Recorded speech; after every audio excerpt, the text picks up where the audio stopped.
अस्सलामु अलैकुम वरहमतुल्लाहि वबरकातुह। अस्सलातु वस्सलामु अलैका या रसूलल्लाह व अला आलिका व अस्हाबिका या रसूलल्लाह सल्लल्लाहु तआला अलैहि वसल्लम। मुहतरम सामिईन व नाज़रीन, आज नमाज का 5वां फ़र्ज़ यानी सजदा के बारे में बयान किया जाएगा। सजदा किसे कहते हैं और हम किस तरह सजदा करेंगे तो सजदा होगा, और किस गलती से सजदा नहीं होगा और जिसकी वजह से नमाज नहीं होगी।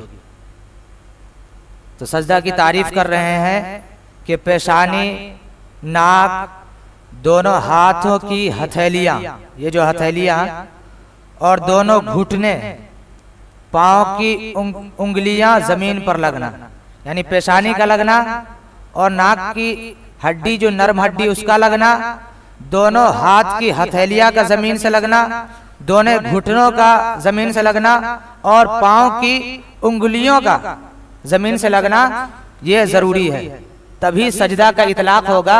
अगर इसमें से एक भी छूट गया, या तो नाक नहीं सही से जमीन पर लगा या पेशानी ठीक से नहीं लगा जमीन पर, तो फिर उसको सजदा कहेंगे ही नहीं और इससे आपकी नमाज ही नहीं होगी।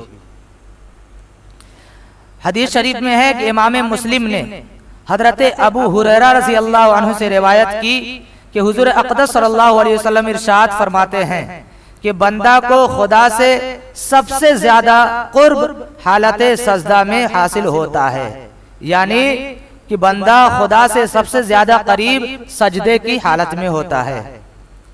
और यहाँ पर एक बात कि आम तौर पर जो मज़ारात पर कुछ जाहिल अवाम सजदा करते हैं तो उसका क्या हुक्म है, तो उसके बारे में बता रहे हैं कि खुदा ताला के सिवा किसी को भी सजदा करना जायज नहीं है।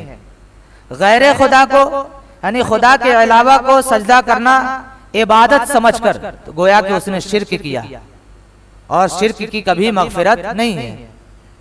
तो गैर खुदा को यानी खुदा के अलावा को इबादत समझकर सजदा करना यह शिर्क है, और अगर ताजीमन सजदा किया यानी ताजीम समझते हुए तो गोया कि उसने हराम काम किया। आला हजरत ने इस अपने एक रिसाला में इस पर अच्छी गुफ्तगू फरमाई है। सजदा के मुतालिक अहम मसाइल। मसला, पांव की एक उंगली का पेट जमीन से लगना शर्त यानी फर्ज है। अगर किसी ने इस तरह सजदा किया कि दोनों पांव जमीन से उठे रहे तो नमाज न होगी, बल्कि अगर सिर्फ उंगलियों की नोक जमीन से लगी तो भी नमाज नहीं होगी। यानी कहने का मतलब यह है कि हम सजदा करते हैं तो ये उंगलियां हैं और ये नीचे वाला जो हिस्सा है ये इसका पेट है, तो सजदा में इसका पेट का लगाना जरूरी है। अगर पांव सजदा की हालत में उठा रहा तो फिर नमाज नहीं होगी, इसलिए कि सजदा ही नहीं हुआ। और अगर सजदा में सिर्फ नोक लगा हुआ है, उंगली का नोक, फिर भी सजदा नहीं होगा और इससे आपकी नमाज नहीं होगी। मसला, सजदा में दोनों पांव की 10 उंगलियों का पेट जमीन पर लगना सुन्नत है, और हर पांव की 3-3 उंगलियां जमीन पर लगना वाजिब है।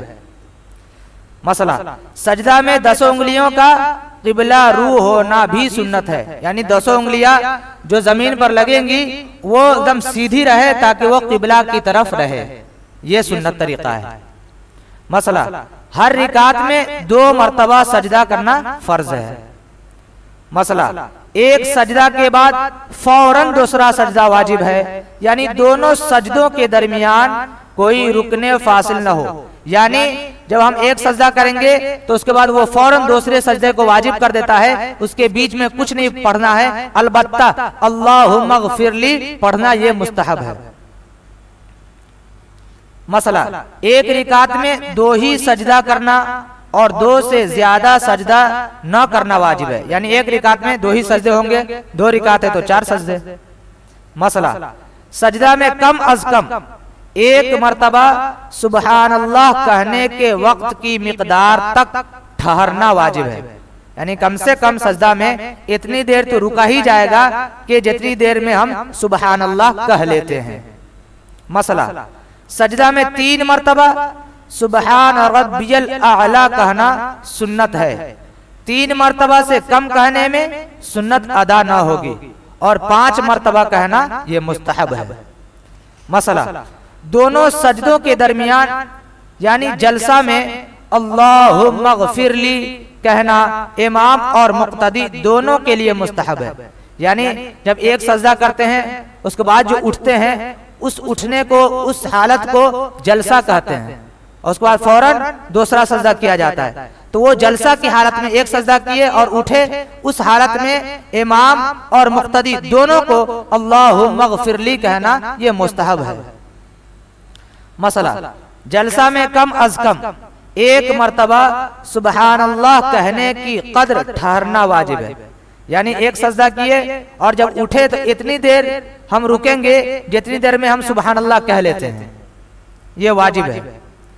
मसला, सजदा में जाने के लिए और सजदा से उठने के लिए अल्लाहु अकबर कहना यह सुन्नत है। मसला, दोनों सजदों के दरमियान जलसा करना यानी सीधा बैठना वाजिब है। यानी कुछ लोग होते हैं कि सजदा करने के बाद ऐसी टेढ़ा यूं रहते हैं और उसके बाद फौरन दूसरा सजदा करते हैं, तो गोया कि उसने वाजिब को छोड़ रहा है। इसलिए एक सजदा करने के बाद उसको सीधा बैठना ये वाजिब है।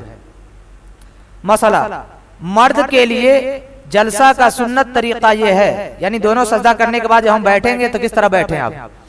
मर्द के लिए जलसा का सुन्नत तरीका ये है कि बायां कदम यानी बायां पांव जो है हम बिछा देंगे और उस पर बैठे, और बायां पांव बिछाकर उस पर बैठेंगे और दाएं पांव को खड़ा रखेंगे और पांव की उंगलियां किबला रू हो और दोनों हथेलियों को रानों पर रखें और उंगलियों को अपनी हालत पे छोड़ दे। यानी हाथ की उंगलियां न खुली हुई रखे और न मिली हुई रखे और घुटनों को उंगलियों से न पकड़े। यानी कहने का मतलब यह है कि जब हम बैठेंगे तो दाएं पांव को यूं उठा देंगे और बाएं पांव को हम बिछाकर उस पर बैठेंगे और हाथों को हम यूं रखेंगे और अपनी हालत पर रखेंगे, न इसको हम ज्यादा कुशादा करेंगे और न मिलाएंगे और इसको पकड़ेंगे नहीं रुकू की तरह, बल्कि इसको अपनी हालत पे छोड़ देंगे और वो किबला की तरफ होनी चाहिए। मसला, सजदा में दोनों हाथों की उंगलियां मिली हुई और किबला रू रखना सुन्नत है। यानी बिल्कुल इसको कुशादा नहीं करेंगे, अपनी हालत पर छोड़ देंगे और इसको किबला की तरफ रखेंगे, इधर उधर टेढ़ा करके नहीं रखना है, बिल्कुल किबला की तरफ रखना है। ये सुन्नत तरीका है। बस आज इतना ही, इसके आगे इंशाअल्लाह कल बयान किया जाएगा। बिस्मिल्लाहिर्रहमानिर्रहीम, सल्लल्लाहु अला नबिय्यिल उम्मी जिवालिही सल्लल्लाहु अलैहि वसल्लम, सलातुम व सलामुन अलैका या रसूलल्लाह सल्लल्लाहु तआला अलैहि वसल्लम, या अल्लाह या रहमानिर रहीम मलिका करीमा, बादशाह बंदा नवाज़ कारसाज़ या अरहमर राहिमीन। या अल्लाह अपने हबीब पाक सल्लल्लाहु तआला अलैहि वसल्लम के सदक़े तुफ़ल हम सबके पढ़ने पढ़ाने और सुनने सुनाने को कबूल मकबूल अता फरमा। शरीयत मुतहरा के बताए हुए रास्ते पर चलने की तौफ़ीक़ व रफ़ीक़ अता फरमा। सही नमाज पढ़ने की तौफ़ीक़ व रफ़ीक़ अता फरमा।